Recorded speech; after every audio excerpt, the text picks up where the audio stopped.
This lecture, we discuss normality and abnormalities in education, special education as it's done in Ontario schools, and following the cognitive development lecture, we'll look at some categories of developmental challenges that are well recognized and how they're determined or assessed. We'll start this lecture with a basic description of individual differences and the design challenges that these differences pose.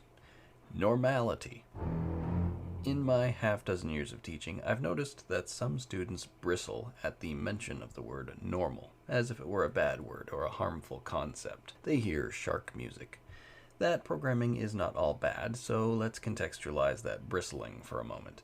Since the 1960s, some social mores and higher education have treated normality as a toxic or problematic concept. The unspoken premise being that calling something normal is, one, invariably an endorsement of that thing as something to be aspired to, two, a reference to some exclusionary category, here in Ontario maybe the category of upper-class white fifth-generation Canadian male of British ancestry, or three, a belief that everything not normal is somehow bad, dangerous, or inferior.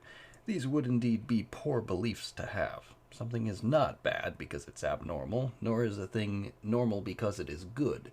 If bristling at the concept of normality serves to combat these poor beliefs, then it is warranted.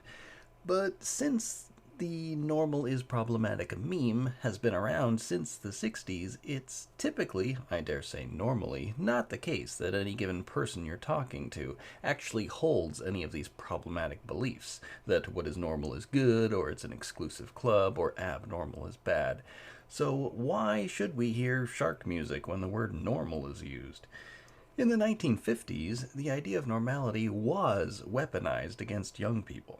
Their teachers and school administrators thought that they could make the next generation morally superior, better people by shaming them into conformity and installing scripts of social and self-policing, telling young people to adopt the popular view of things or be ostracized, conform or be labeled as a bad person by your peers next to you. Oh, I'm so happy. I could be a model or a cover girl. Hey, what's gotten into that crazy kid's sister? Oh, Jeff, don't be that way. Notice how Mother seems to become angry herself because of Jeff's anger. Perhaps she shouldn't, but anger is a violent emotion, and we often see an induction of behavior or spread of emotion to other persons, almost like a contagious disease. If you misbehaved, you weren't normal. And the idea of normal is a kind of vegetative state where nothing happens. But that's what everybody tried to aspire to. But I think it's a word that people are constantly using to exhort you to behave better. Why don't you be normal? It's not normal to wear your hair long. It's not normal to wear Levi's. It's not normal to listen to rock and roll. It's not normal to read comic books. There's a whole list of a million things that everybody does that isn't normal. The other fellas wear sweaters or just shirts, not a regular suit like mine. Well, wear a sweater then. Pick out the most popular boys and girls in school and keep an eye on them. Try to figure out why people like them. Not that you'll ever be just like any of them, but you might learn something. Many young people found these restrictions painfully repressive, but they struggled to obey them anyhow, because if they didn't, they knew there'd be unpleasant consequences from society or from their peers. These students are portraying what we consider bad taste in school attire and behavior. This student is wearing an extremely tight skirt. We started, a bunch of us, putting out a poetry magazine, and suddenly it was banned because of one little poem. And so we had our first publication suppressed, and the poem I still remember to this day was, "I'd like to kiss just left of center of the valley of her breasts, and then I'd try the other side," or something. Anyhow, so they banned the magazine, and we went, outrageous. The banning of, quote, unacceptable ideas provoked certain politically aware students to begin questioning the values, the motives, and the judgment of school officials and others in authority. And then one day, the principal came into the class and had us all pass up our copies of Catcher in the Rye and told us to forget that we'd ever seen this book. We learned fairly quickly that the book had been banned by the school board. This turned out to be a real learning experience for all of us, because we learned a lot more than we would have learned if we'd just been allowed to read the book. Because this way, of course, not only did we read the book, but everybody in the school suddenly wanted to read the book. Was it to satisfy your emotional need to rebel? Well, Howard, what are you going to do about that report card? You tried hiding, running away from it. You tried blaming the teacher. Now are you going to attack it directly? Dad, my report card. I thought it was about time. Grades not so good? Not bad. A B. I thought you'd be disappointed. Oh, maybe. A little. I was hoping for an A. But you're improving. Maybe next time. I'll try. I'll really try. But we won't be too disappointed if I don't quite make it, will we? If you try hard, what more can anyone expect? Come in. What is it, Howard? My report card is ready, Mr. Edmonds. That's fine. I hope to do still better next time. Well, now, be careful. Oh, yes, Mr. Edmonds. I'm not expecting miracles, but I am working hard, and I'm hoping. I don't want any more emotional upsets if I can help it. Sounds good. Sounds as if you're learning to keep your emotions in balance. Emotions in balance. That's it. Thanks, Mr. Edmonds.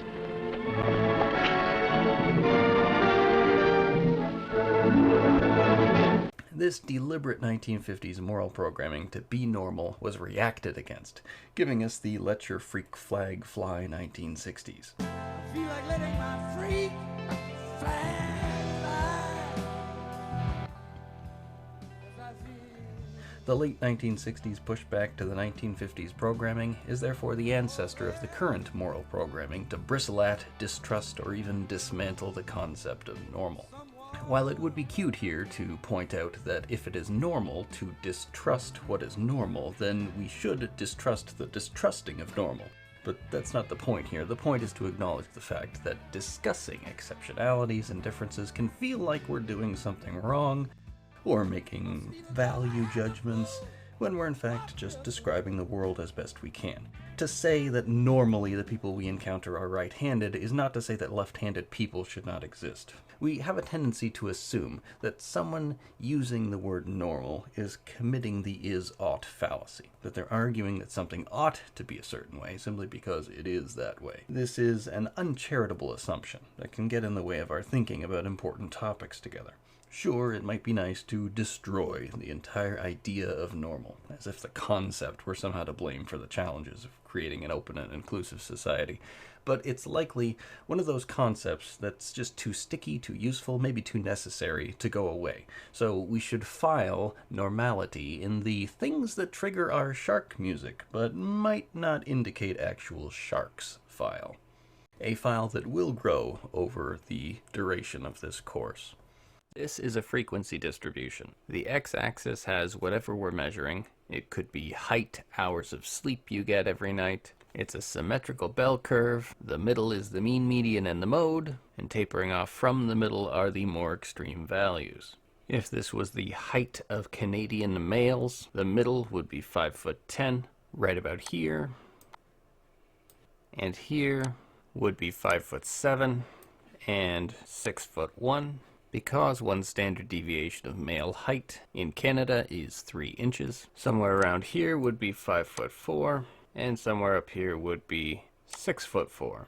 So if you're 6'4" or taller, you're taller than 97% of the population of Canadian males. And if you're 5'4" or shorter, you are only taller than between 2 and 3% of the male Canadian population. This is called a frequency distribution because on the y-axis is the frequency or number of cases, often the proportion of cases. People mostly cluster around the middle. You're not equally likely to be 6'7" as you are to be 5'10". So roughly speaking, what is statistically and experientially abnormal is that which is rare or infrequent in either direction. This is both a simple illustration of what is meant by normal. Note that it's not a value judgment, it's just what we can expect from our surroundings. Basically, everything you expect of other people is going to follow a bell curve. You're going to expect people that you talk to in person to speak at a certain volume. Most people are going to hit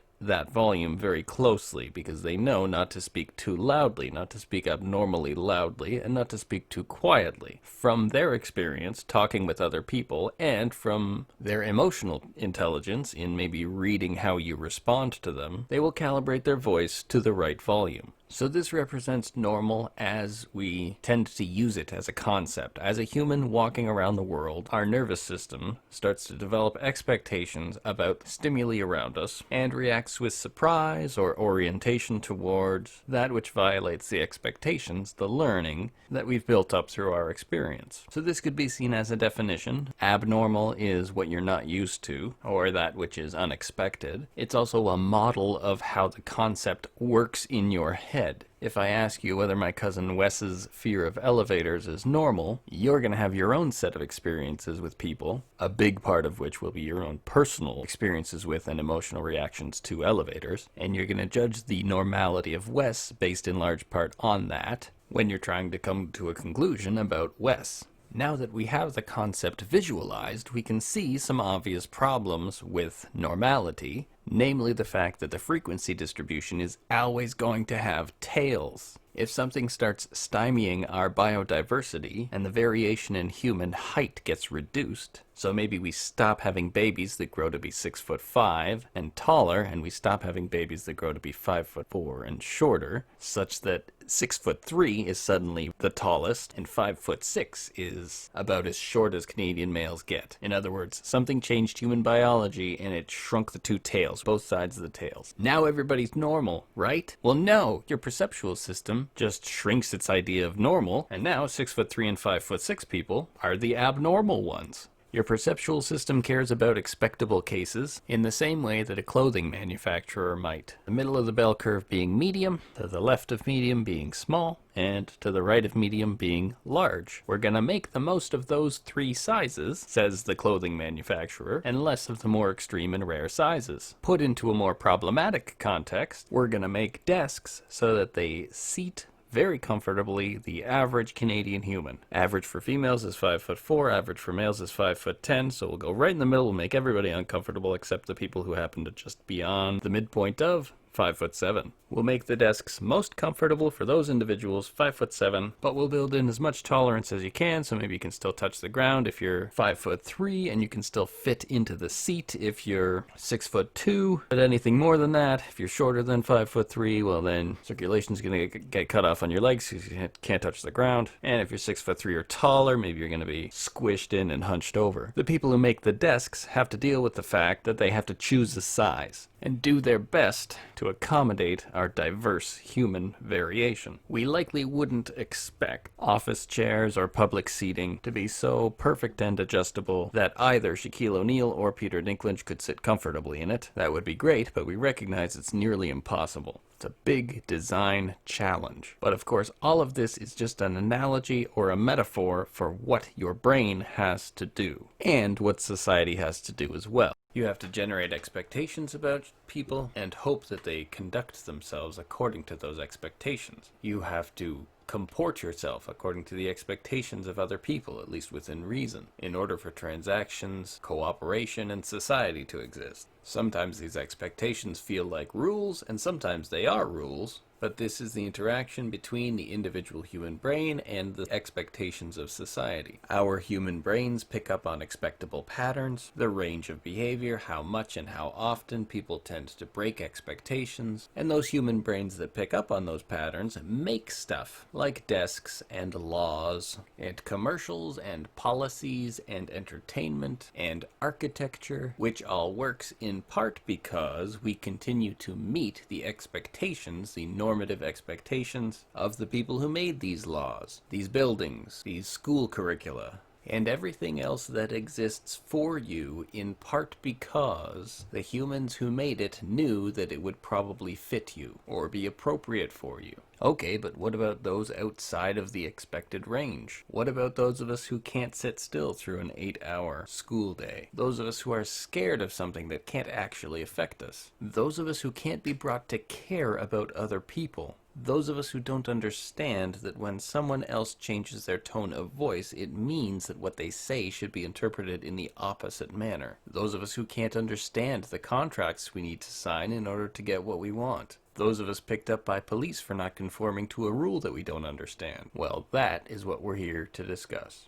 The first myth to dispel is that somebody can be all abnormal or that somebody can be all normal. There are tons of traits and nobody is normal on all of them. We all have abnormal things about us. The big question in terms of whether we are adapted to our environment is, are any of the traits on which we are abnormal traits that seem important to those around us or to the environment that those around us have built or cultivated? We all fall somewhere on the intelligence bell curve, somewhere on the systolic blood pressure bell curve, somewhere on the suggestibility bell curve, happiness, personality, variables like extroversion, how reactive we tend to be to environmental changes. And on all of these traits, there are two sources or measures of expectation and variation. There is how much you tend to vary day by day, year by year on whatever trait this happens to be. Let's call it blood pressure, and you tend to vary from ideal to pre-hypertensive. That's you. There's an expectation for you. Here's your bell curve. Next, an example of someone who's not you. Dave has a bit more variation than you do. His bell curve looks a little more like this. And then there's Jane, steady Jane. She doesn't vary much, so her spread looks like this. In terms of midpoints, you, Dave, and Jane have pretty similar midpoints. You have very different stories in terms of the spread, the expectable spread of your scores. On any given day, I would expect Dave to have lower blood pressure than Jane, but on some days, it's within expectations for Dave to be higher than Jane. Most of the most interesting questions in psychology have to do with spread and variation, not between groups, but within an individual. We are all mostly on the middle in most traits, but we are all in the tails. We are all abnormal on some traits. Maybe we cry more than the average person when we watch sentimental movies. Maybe we get annoyed at other people quicker than average. Everything that you could care to notice about someone has some sort of bell curve or normal concept behind it in your neural architecture, and that expectation may be enshrined in the dictates of society as well. The question is not whether you are abnormal, the question is how you are abnormal, and are you abnormal in one of the ways that society expects or requires you to be normal on.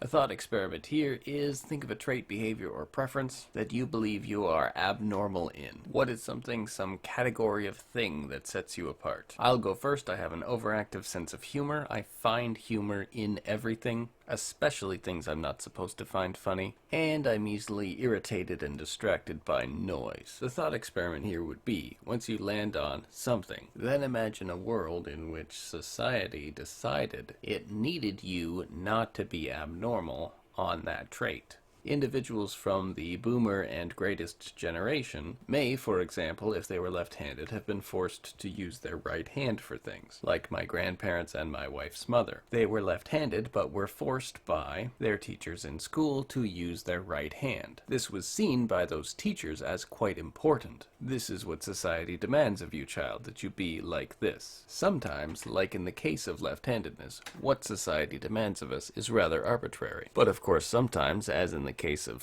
following the law, not touching others that don't want you to touch them, or meeting occupational expectations, in those cases, society demanding conformity or adaptation seem quite reasonable, and perhaps our only option if we want to get anything done. As you've likely probably already heard elsewhere, there is no average person.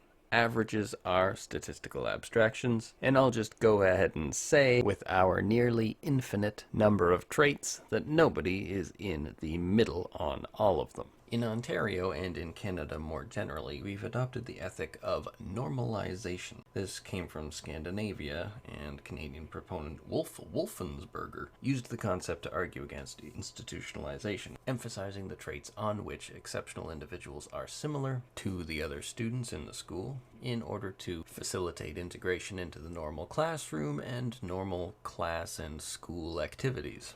You deviate from the grand norm on many things, and you sometimes deviate from your norm in things as well. Maybe you have an abnormally low mood when your average mood is usually quite chipper. You're still within expectations for the average person, but you're outside of expectations for you. You are within normal population variance, but outside of your normal variance. Your mood would have to get much lower in order to be abnormally low by population standards. So you can be abnormal for society, and you can also be, on occasion, abnormal for your own expectations, your own normal as well. And either one of these types of abnormality could pose an adaptation problem for you.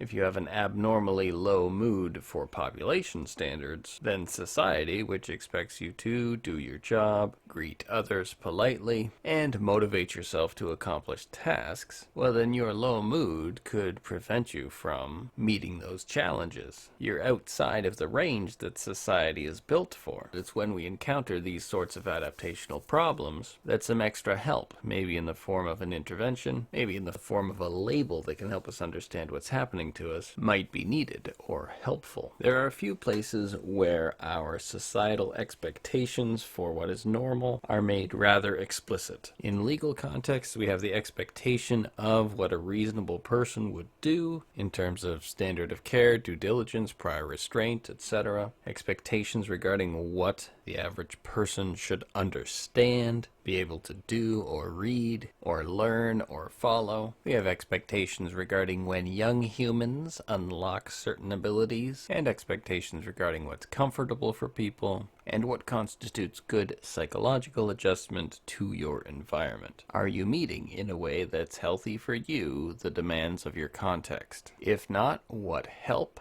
and or changes in expectation should be forthcoming? Special education in Ontario. In Ontario, since December 12th of 1980, with Bill 82 being signed into law, school boards have been required to provide education to all students, regardless of any disabilities they may have. This bill, called the Education Amendment Act, came 5 years after the United States passed Public Law 94-142, the Education for All Handicapped Children Act. Before the 1960s, students, or potential students with disabilities in Canada, were generally served by residential institutions, such as schools for the blind. The recognized authorities in this case, since the disabilities were medical issues, were medical doctors. In the 60s, there was a shift to what was called the ecological model, or what most of us might call a holistic approach, where the insights of teachers were taken into account, and integration and normalization, i.e. inclusion of exceptional individuals in the normal classroom as much as possible, and looking after their needs,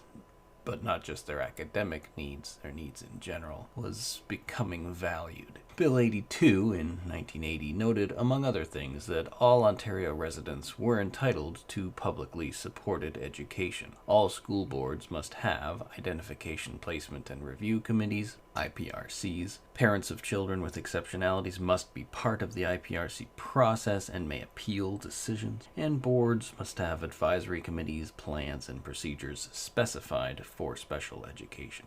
So, every student gets an education, without exception. In 2012, the Supreme Court of Canada affirmed this with the ruling that adequate special education is not a dispensable luxury. For those with severe learning disabilities, it is the ramp that provides access to the statutory commitment to education.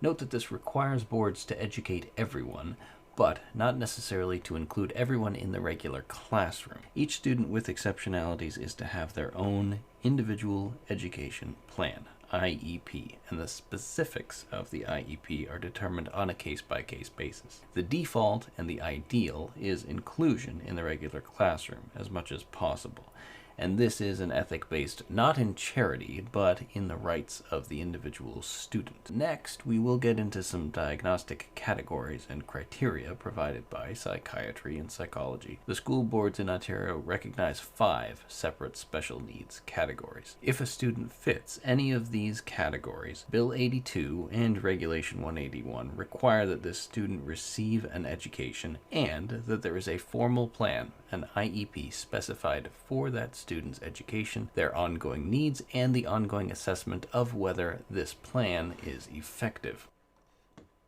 This is the general template that is to be followed for an IEP. You will specify students' strengths and needs. A strength might be something like he has creative ideas for stories, he can come up with lots of novel approaches or character names when prompted, and there's a distinction that may be disorienting at first down here, which is the difference between goals and expectations. Goals are broader, more global targets. So we're going to get the student better at working on math word problems, better at solving word problems, for example. Whereas expectations will be something more specific, such as the student will be able to recite the rules of subtraction. But this individualized education plan is to be filled out with the help of the parent or guardian of the child and is to include a plan for follow-up. In addition to the reason for the development of the IEP,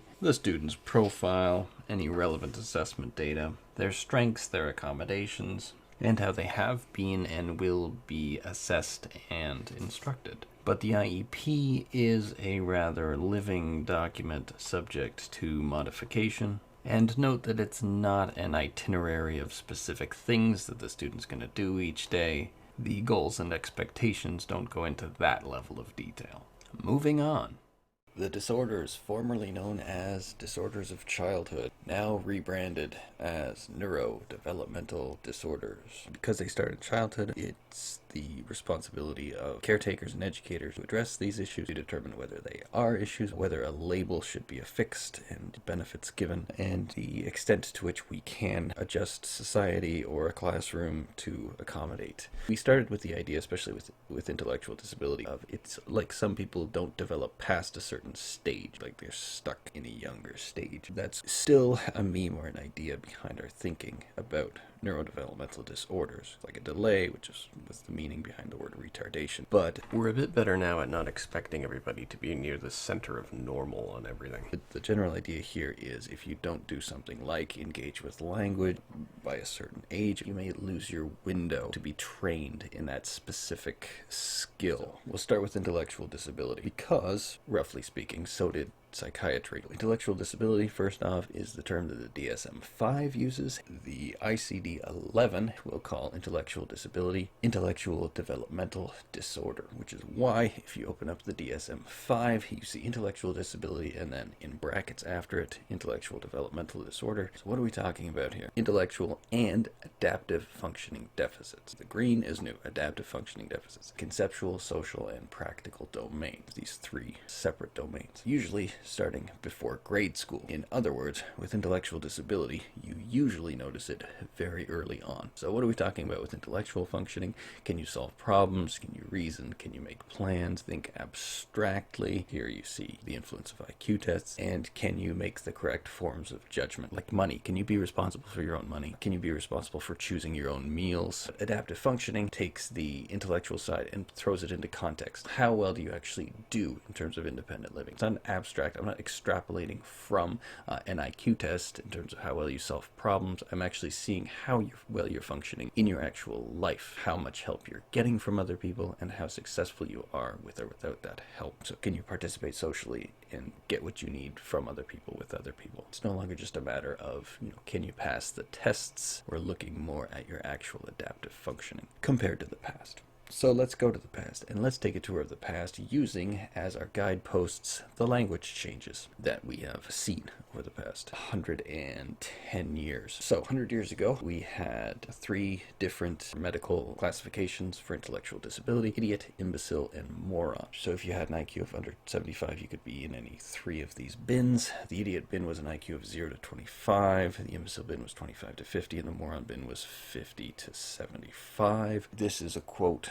from Goddard. Goddard was speaking in 1910, and he was inventing the word moron. So here we go. The feeble-minded may be divided into those who are totally arrested before the age of 3. So arrested, their development stops before the age of 3, so that they show the attainment of a 2-year-old child or less. These are the idiots. Our IQ tests were back then based more on mental age than the deviation type of IQ tests that we have today. Okay, so that's type 1. He's describing idiots. So our IQ score of 0 to 25, you could, rather than map that onto an IQ score, you could map that onto age. So you're stuck. You don't develop past the age of 3. Whatever you can expect from a 3-year-old is the most you could expect from an idiot by this classification. Let's talk about the imbecile next. Those so retarded that they become permanently arrested between the ages of 3 and 7, these are imbeciles. So the most you could expect from someone with an IQ of 25 to 50 under this scheme is something that you could expect from someone who is 7 years old. And now the morons, those so retarded that they become arrested between the ages of 7 and 12, these were formerly called feeble-minded, the same term that's applied for the whole group. Well, you gotta do something about that. We are now proposing to call them morons. This word being the Greek for fool. The English word fool, as formerly used, describes exactly this grade of child, one who is deficient in judgment or sense. Alright, so here you go. 1910. It's Henry J. Goddard speaking to National Educational Association of the United States. How long did it take? From 1910, we invent the word moron as a medical psychiatric classification in order to, rather than just say that everyone is deficient if they're pre-age of 12 in terms of the expectations we would have for them, rather than just call all of them feeble-minded, we will make a special class to kind of recognize that the moron class is the upper crust of feeble-minded. It is not created as a term with ill intent, but how long does it take society to pick up this brand new term, realize that they can use it as an insult? It takes 12 years. According to Etim Online, which is also where I grabbed this quote from, it took 12 years. So by 1922, we had examples of moron being used as an insult. So then we have to change our terms. By the time 1952 came around, we were avoiding idiot, imbecile, and moron, although there were remnants of the prefix idio in the DSM-1. But we changed our terms to mental deficiency. And that doesn't seem great, but that's the language change because moron is an insult now. So IQ, if you have an IQ of less than 85, then you qualify as mentally deficient. If you are in the mild category, which is by far the majority of cases under this scheme, which has been changed obviously since, severe mental deficiency would have been imbecile or idiot level. We avoided the word moron because it's an insult, and then the word mental deficiency is suggestive of a negative judgment as well. So when the DSM-2 comes around, even though there's not too much happening in terms of regime change, we still decide we're going to come up with a better term rather than mental deficiency, one that is less judgmental. We're going to call people mentally retarded. And again, this was a generous term. Retard means to hold back, like the retarding fins on a plane's wing. That's all it means. But society picked it up, and now we can't use this term in legal documents in the United States anymore, for example. The IQ cutoff didn't change, but the sub-bins changed. We created a borderline mental retardation classification, mild, and then moderate, and then severe, and then profound. Profound was less than 20 IQ points. So now we have the term mental retardation, again, as a replacement. Come DSM-3, when so many other big changes were being made, now we have the improvement. Borderline mental retard classification was pulled out of the mental retardation category. So we were left with mild, moderate, severe, and profound, but we created a second classification, which is borderline intellectual functioning. So it's no longer a part of mental retardation, or MR, which if you work in the hospital, that's what you'll hear it called. You'll hear it called MR. That's what it'll say on the charts, MR. And then DSM-5 came along in 1994. We were still diagnosing people with mental retardation, but once again, we changed the subtypes to absorb the fuzz in measurement. Back in DSM-3, we added into the description that you should allow for plus or minus 5 IQ points of measurement error / clinician judgment. We know that IQ tests have a test-retest difference of maybe 5 IQ points. So that means that somebody could reach the cutoff, but it could be within error measurement of the tests. So the clinician gets kind of 5 IQ points to do what they want with, so that you could score 74, but rather than throw you in borderline intellectual functioning, if I see that you're really hurting, challenged by your state, well, then I could throw you in the mental retardation bin. So it's 1994, and we're still using the mental retardation term, and even with this cutoff, nearly all the cases we're seeing are mild. The more extreme the score, the rarer it is. In the U.S., in legal documents, you can't use the word mental retardation. This was called Rose's Law. U.S. President Obama signed it into law in 2009 that they would change all of their references to the words intellectually disabled and intellectual disability. The DSM-5 followed suit, and Canada is following suit as well. It was in 1993 that the Ontario government passed Bill 4, which removed the term trainable retarded from the Education Act. That's not because there was any ill intent behind the term. That's not because the classification of individuals with comparatively low intellectual functioning is inherently a bad thing. It's because society picks up these words and then they have negative connotations. I think that's one of the reasons why we're getting more syllables in our descriptions. Intellectual disability is not a good insult. It's not like moron. It doesn't just roll off the tongue. So DSM-5, we have intellectual disability, open bracket, intellectual developmental disorder, close bracket. What are our IQ cutoffs for our mild, moderate, and severe and profound?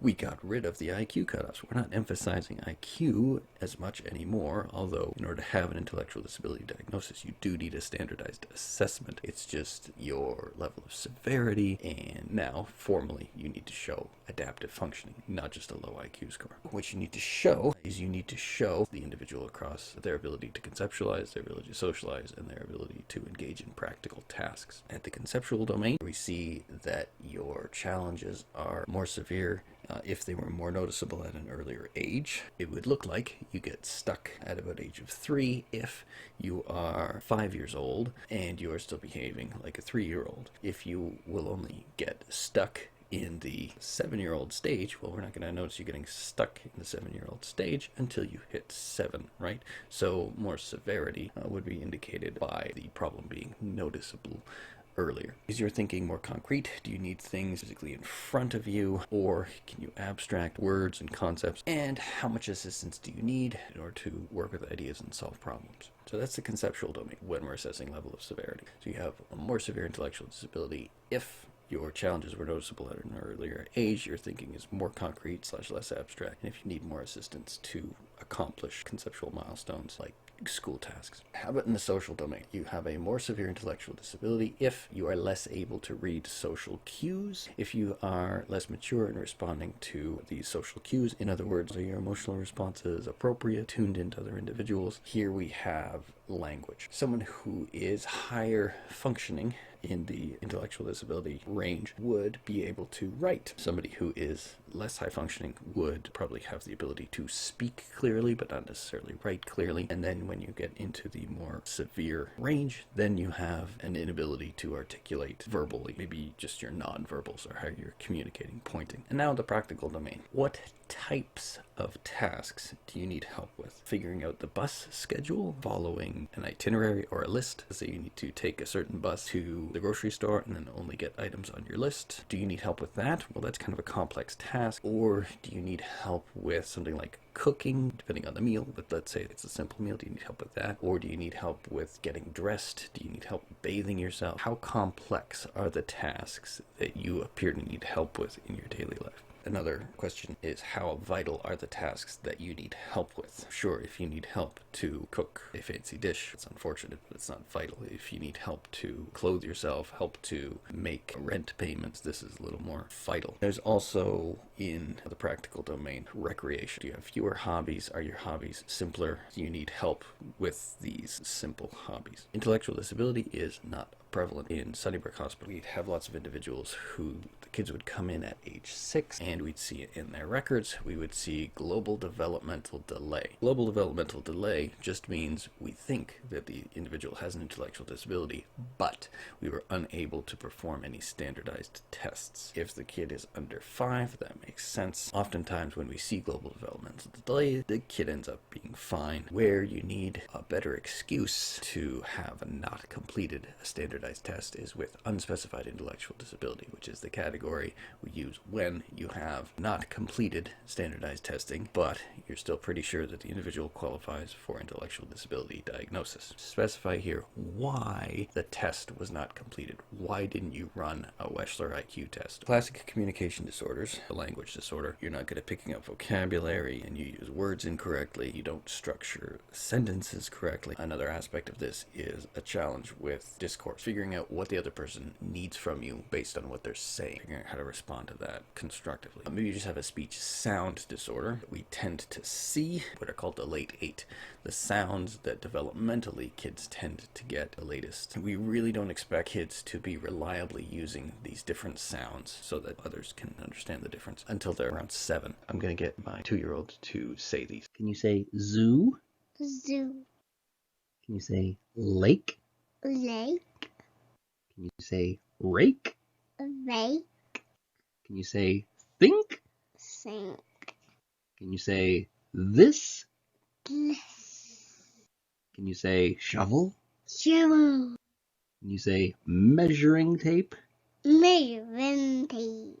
We missed S, but hopefully that reminds you that these sounds need to be learned. Okay, stuttering falls under communication disorders. Most people recover from stutters. Stuttering involves both the halting type of stuttering, where it's like a tip of the tongue and you're just kind of trying to push it out. A stutter can also be a prolongation of a single sound. Then we have a brand new category for you called social communication disorder. Pragmatic communication disorder is another term for it. So if you have all 4 of the following, then you qualify for a social communication disorder. You have trouble with greetings and with the sharing of information. As a kid, I really had a hard time with the idea that when somebody asks you, how are you, they don't really want an answer. People are fine with not answering the question. So greeting and sharing information, figuring out what people need from you, giving people something that they need emotionally. Matching communication to context or to the listener. Context could be as simple as inside and outside. Do you use your inside voice outside so that I can't hear you because you're too quiet, or are you using your outside voice inside such that it's very loud and people are looking at us and it's strange? Another context is the person to whom you are speaking. You should speak to a child, a young child, differently than you would speak to an adult, your boss differently than you would speak to a coworker. Do you pick up on these cues of what these different types of people need or what a different context calls for? Do you pragmatically have a sense of this and then follow through? Do you have trouble taking turns? Somebody doesn't understand you. Do you throw it back on them? Why don't you understand it? Or do you say, okay, well, what does the person need that they're not getting, and can I rephrase it so that they get it? Do you use nonverbals? In order to find out what something actually means, people need to see the emotional valence for it. Could you be any louder? Could you be any louder? And what your body does gives the meaning to the words. The words can mean the opposite thing if your body is doing something different when you say them. All of this would add up to create a 4th problem, but the 4th problem is a separate diagnostic item. Do you have trouble making inferences from limited information? Because that is what we do. Nobody presents a full logical argument in the real world. It's all what Aristotle called enthymetic arguing, meaning our premises and the actual structure of our argument is mostly hidden. We're relying on people to know what we mean and to fill in the blanks. Do you have trouble doing that? Do you have trouble with idioms, phrases that don't necessarily make sense literally? So if you hit all 4 of these, then you have this new disorder called the social communication disorder. Next, motor disorders. Are you particularly clumsy, such that you either fall frequently and or have trouble relatively simple tasks like using a fork or doing up laces or buttons? Clumsiness is right in the description. Clumsiness as well as slowness and inaccuracy of performance of motor skills. Stereotypic movement disorder, self-stimulation type of behavior. Maybe you're dealing with anxiety in a way that helps you take control of it. We're going to specify whether it is a self-injurious subtype. Are you physically harming yourself, or is it just a behavior that you seem stuck in? Stereotypic movement disorder is diagnosed if it is your sole problem. If there's a larger syndrome associated with it, then you may be getting into the territories of autism or an impulse or conduct disorder. Tic disorders. First off, what's a tic? That's a sudden, rapid, recurrent, non-rhythmic motor movement or vocalization. So either physical movement or vocalization. If you have had a tic for a year and the onset for the tic occurred before the age of 18, then you qualify for a tic disorder. For Tourette's, you need at least 2 motor tics, maybe a facial tic and a shoulder tic. And then you need at least 1 vocal tic as well for a year more, and it started before you're the age of 18. Attention Deficit Hyperactivity Disorder. We're hoping to make it less prevalent as the changes to the DSM-5 take effect. The majority of cases are male. There is a bit of sex difference in terms of the presentation as well. Females tend to have more intense attentional deficits. They also tend not to have the hyperactivity subcomponent. Males tend to have the hyperactivity subcomponent. An individual with ADHD runs the risk of engaging in risky behavior even throughout adulthood. They are at risk for landing in a lower socioeconomic status bracket. ADHD is most comorbid with oppositional defiant disorder and conduct disorder. Those are not neurodevelopmental disorders. They are disruptive impulse control and conduct disorders. That's the heading for that category, that's ODD and conduct disorder. What does it take to get an ADHD diagnosis? It's 2 separate disorders. Criterion A, persistent pattern of inattention and or hyperactivity impulsivity. So the impulsivity, it seems to have the most in common with disruptive impulse control and conduct disorders prospectively. It interferes with functioning or development as characterized by 1 and or 2. 1 is the attentional subcomponent and 2 is the hyperactivity component. But what that or is telling you is that you can have ADHD with no attentional deficit or with no hyperactivity. What do you need then? This is the inattentive subtype. 6 or more of the following symptoms have persisted for at least 6 months to a degree that is inconsistent with developmental level and that negatively impacts directly on social, academic, occupational activities. This phrasing is supposed to secure us against pathologizing childhood. I can't fault you for being a kid, but I can fault you for being a kid who acts like a less mature kid would act. That's the idea here. We have to rule out oppositional behavior, defiance, hostility, failure to understand tasks or instructions. Often fails to give close attention to details or makes careless mistakes in schoolwork, at work, or during other activities. Often has difficulty sustaining attention in tasks or play activities. Often does not seem to listen when spoken to directly. Often does not follow through on instructions and fails to finish schoolwork, chores, or duties in the workplace. So undone tasks everywhere. Something that the parents at Sunnybrook would tell me is they would find half-completed homework sheets. Often has difficulty organizing tasks and activities, managing sequential tasks, keeping materials and belongings in order, messy, disorganized work, poor time management, fails to meet deadlines. The Connors tests and the Achenbach copy and paste and modify these items. What we'll do is we'll have a checklist for the teachers and we'll have a checklist for the parents. Mom will fill it out, dad will fill it out, teachers will fill it out, and then we'll get a sense of how much the symptoms deviate from what's expected for their age group. Because we'll ask questions like, how much is this true of your child in the past 6 months? How much does your child have difficulty keeping materials and belongings in order? To what extent would you describe your child as messy? So we give these to a bunch of people whose kids don't have ADHD. They give some answers. We compare clinical cases to these norms. What this does is hopefully ensures us against just pathologizing normal types of behavior. But it also creates a problem of creating a bell curve, and whenever you create a bell curve, there are most extreme scores. So anything that makes a bell curve also makes the abnormality that it seeks to find. Often avoids, dislikes, or is reluctant to engage in tasks that require sustained mental effort. Often loses things necessary for tasks or activities. This is another thing that the parents will tell me. She keeps losing her school books, she'll lose her glasses, I gotta tie things to her if I want her to remember to bring them home. Is often easily distracted by extraneous stimuli. A lot of questionnaires for parents and teachers just copy and pasted this verbatim, as if the average schmo is going to be able to read this sentence and not think 3 times about what it means. Extraneous stimuli. Is often forgetful in daily activities, doing chores, running errands. If you had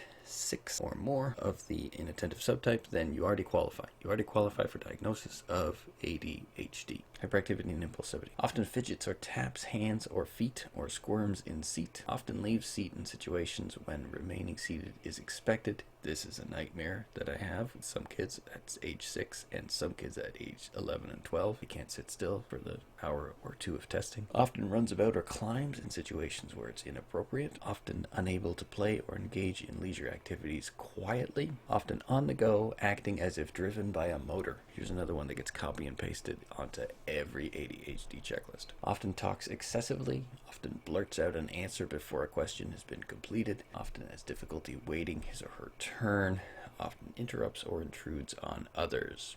Let's say you met criteria by having 6 of one column. What you need is to establish, and this is new, what's in bold is new, you need to establish that the symptoms are present in more than one setting. This is where we're trying to reduce overdiagnosis of ADHD. We don't want to give them a diagnosis just because they hate school. If they have trouble at school and they have trouble somewhere else, at work, at grandma's house, at home, next you need some sort of adaptive functioning to be harmed, and then you have to rule out other disorders. Let's say you met 6 of inattentive or 6 of hyperactivity. You get to assess whether you had a combined presentation, 6 in one and 6 in the other, predominantly inattentive, 6 in the inattentive subtype, but didn't have 6 in the hyperactive subtype. Maybe you had 0, maybe you had 5, or you could have predominantly hyperactive/impulsive. So you give them stimulants. Ritalin. In the 30s, we had tested something called benzodrine. Astonishingly, by 1937, amphetamine had also been shown to be an effective treatment for hyperactivity in children. Charles Bradley gave benzodrine to a group of severely disturbed children and reported beneficial effects. Quote, to see a single dose of benzodrine produce a greater improvement in school performance than the combined efforts of a capable staff working in a most favorable setting would have been all but demoralizing to the teachers, had not the improvement been so gratifying from a practical viewpoint. In other words, they would have been insulted by the fact that drugs could do better than their efforts if they weren't so happy that the kids were finally behaving themselves. Individuals with ADHD are calmed by the stimulants, whereas someone without ADHD, they get activated, behave more hyperactively than otherwise. So in normal children, you're going to get more hyperactive if you take a stimulant, but with ADHD children, you calm down. For the inattentive subtype, there's less of a case that you are treating something that's biologically unique as opposed to just giving them something to enhance their performance. The ADHD brain does look a little bit different, a bit less brain activity. This is where the stimulus hunger hypothesis comes from. Stimulants help to reduce hyperactivity because hyperactivity is a response to the brain's need for stimulation. The brain somehow knows that it's understimulated, and so it says, hey, body, go and do stuff, stimulate me. And if you give exogenous stimulants, then it's satisfied, and so it doesn't tell the body to be hyper anymore. We observe a lot of labeling, pathologizing in school settings. You are labeled as obstreperous, refractory, you experience frustration of your goals, and you see yourself frustrating others who want you to sit still, they want you to stay on topic, they want you to focus. So you may have the issue of identifying with or as this challenge. So maybe you see yourself as deserving of shame, somehow insufficient because you can't behave according to expectation. That dovetails very nicely with the social level of observation, which says, well, okay, if we were out in the forest chopping wood, or collecting berries or hunting rabbit or something, I imagine that the individual with ADHD would probably be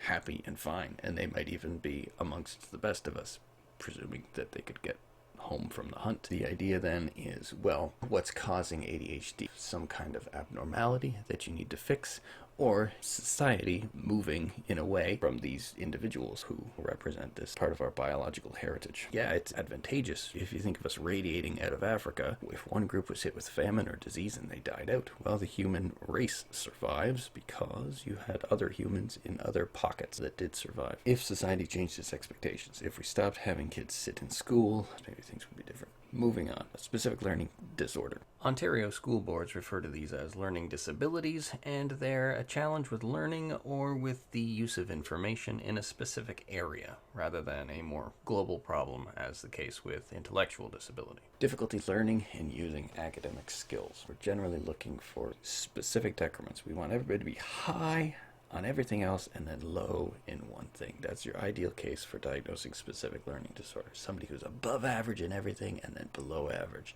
in that other thing. And the more extreme their scores, the better in terms of a diagnosis, because you can say, yes, you definitely have a specific learning disorder. So difficulty learning and using academic skills as indicated by the presence of at least one of the following symptoms that have persisted for at least 6 months, despite the provision of interventions that target these difficulties. And this is where, some people ridicule the DSM a little bit. because you're admitting that help is ineffective. So inaccurate or slow and effortful word reading, difficulty understanding the meaning of what is read, difficulties with spelling, difficulties with written expression, difficulties mastering number sense, number facts, or calculation. Do you use your fingers rather than memory? Yes, I do. Do you have a problem with that? Difficulties with mathematical reasoning. Any one of those could be a problem. You need the affected academic skills to be substantially and quantifiably below those expected of the individual's chronological age and cause significant interference with academic or occupational performance or with activities of daily living as confirmed by individually administered standardized achievement measures and comprehensive clinical assessment. All right, so you gotta hit all of these boxes. You need the difficulties to begin during school age years, and you need to rule out other categories. What are our main specifiers? Impairment in reading, and then you have subtypes: word reading, reading comprehension. Dyslexia falls here. Specific learning disorder with impairment in written expression, spelling, grammar and punctuation, clarity or organization of written expression. Specific learning disorder with impairment in mathematics, number sense, memorization of arithmetic facts, accurate or fluent calculation, and accurate math reasoning. There are plenty of psychoeducational assessments that we use to determine whether someone might have a specific learning challenge. I have not used all of them. Different professionals have different preferences. I will take us through this test, the wide-ranging achievement test. This is the test that I took as a homeschooler and a test that I administered as a psychometrist at Women's College Hospital and Sunnybrook Hospital. I was homeschooled up until grade 11, so in order to keep the state happy and so that people wouldn't take us away, my mother would have us do the wide-range achievement test every year so that we had documentation that we were keeping up with things. It is based on grade level. You get to do spelling tests and comprehension tests, assess whether you are up to grade level. Word reading, pertinent to impairment in reading. It has a word reading subtest and a sentence comprehension subtest. Pertinent to impairment in written expression, it has a spelling test. Pertinent to impairment in mathematics, it has a math computation section that goes from very simple addition to dealing with long division and fractions. So, impairment in reading. What type of questions are on the RAT test that assess impairment in reading? You have a word reading subtest. Can you read these words? Go ahead, try to read this. Can you read this word? Can you read this word? It's not a visual acuity test, it's a pronunciation test. Have you seen these? Do you know this? Did this one catch any of you? I get some kids saying Rankid. I have plenty of kids saying Denny. They haven't been exposed to deny. Kids saying regime or regum. Most of the kids don't make it this far. Inefficacious. I think this one will stump you. Say out loud what you think this is. It's synecdoche. My wife and I use synecdoche with our boys. As shorthand, we'll just call them big and little. I could say, I will hold the big child, but instead I just say, I'll hold big. And then she'll say, I'll hold little. That's synecdoche. When you use part of a descriptor of something as a description of the whole. Some items that assess sentence comprehension. Carlos began to lag behind Tricia, who walked much too blank for him.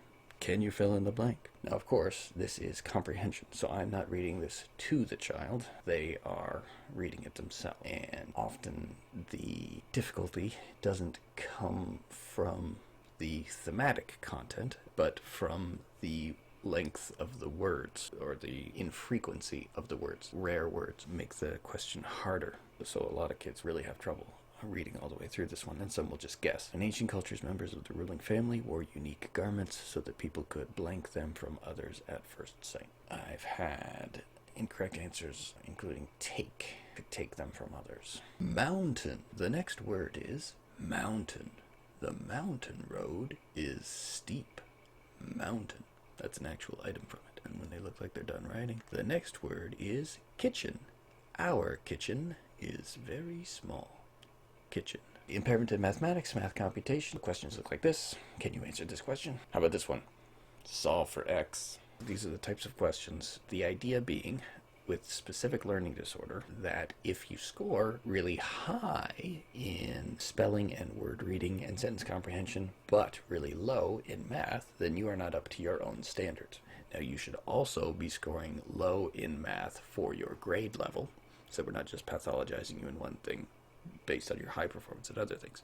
So if you have at least a standard deviation below average, a math computation score, but you're scoring high or normal in other things, then maybe you have a specific learning disorder impairment in mathematics, or what we call mathematics disorder. In order to get the diagnosis, we also need to specify that prior extra help with mathematics has been unhelpful. Autism spectrum disorder. There's two big themes to autism spectrum disorder. First, deficits in social communication. You need to establish for diagnosis all of the following, either from interacting with the kid or from history as told usually by the parents. Deficits in social emotional reciprocity, give and take. Deficits in nonverbal communicative behaviors. Do you give people what they need? Deficits in developing, maintaining, and understanding relationships. Shared imaginative play, interest in peers. Do you start to enter the mind of the other, or are you kind of stuck in your own? The big referent here is social referencing. So social referencing kind of encompasses all of this. If you are interacting with someone with autism, what will be off is their social referencing. So things like eye contact, things like looking at the person. If this is absent, you will notice. Also, early on in the process, you can falsify a potential diagnosis of autism, because we'll get a lot of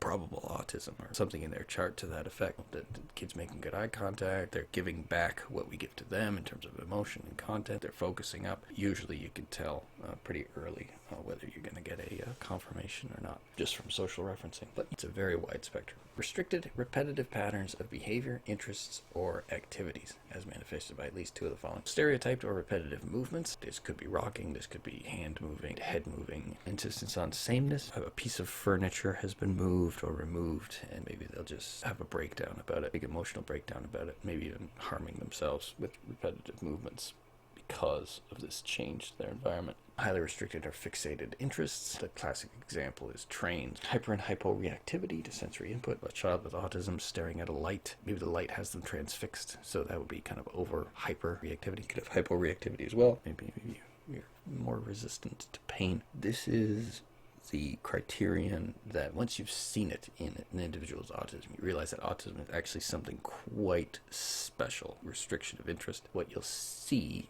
is perseverative thinking. That one thing is stuck, and that one thing is going to be manifested in all of the other things that they're doing. One test that I give to kids in Sunnybrook Hospital is, I draw a vertical line. Can you draw down there what I draw up here? They'll do it. And then I draw a horizontal line, then draw a horizontal line, then draw a circle, and then they do their best to draw a circle. I was doing this with an individual who ended up with a diagnosis of autism. There was one shape, and it was three circles, like a Venn diagram, but with three circles, and they all overlapped a little bit. It was so sticky that when I turned the page and I had all these new shapes, triangles and overlapping rectangles, underneath these other shapes, they just kept drawing the three circles, the three circles, the three circles, the three circles, the three circles. I was allowed to ask whether what they drew is the same as what I had. They said, yeah, it's the same, so I don't want to continue the test. So I said, okay, well, let's do something else. And then one thing that we once in a while do, not because it has any diagnostic value, is we'll do a draw a person test. Draw a little boy, draw the best little boy you've ever drawn. Take as much time as you want. But guess what the person drew on that page rather than the best boy that they'd ever drawn? They drew just a whole bunch of